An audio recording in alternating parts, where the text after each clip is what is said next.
Okay, we're going to show the bearing alignment on the rotator.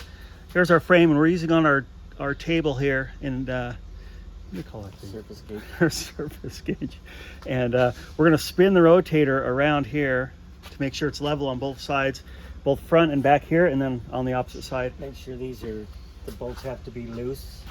Okay, so the bottom ones are snug, right? No. Okay, those are loose? Yeah. Okay. The way to line them up is there's play in the bearing, and that's how it gets aligned. You want to get a big mallet and hit the opposite side. We're kind of improvising here without a hub.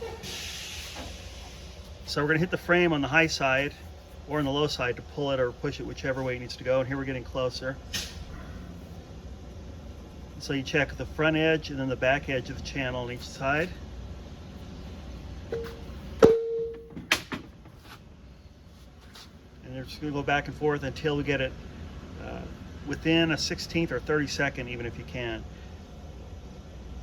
And you'll tighten the bearings and check it all over again. And so the surface gauge could be anything that's on a stationary surface, so it doesn't move, and then you can just go back and forth and use that to get your height.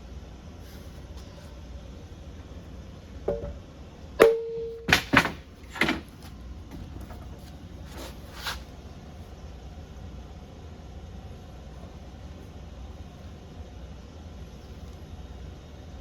per such.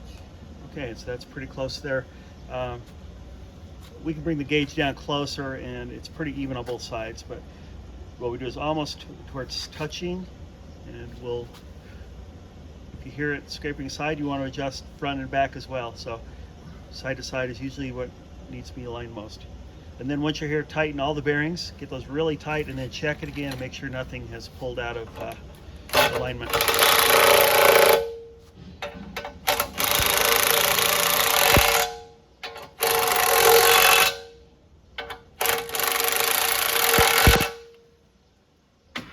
Just make sure it's all, once everything's tight, it's not going to move. So just make sure your alignment is good after you tighten it. It can pull the bearings sometimes, and you need to readjust.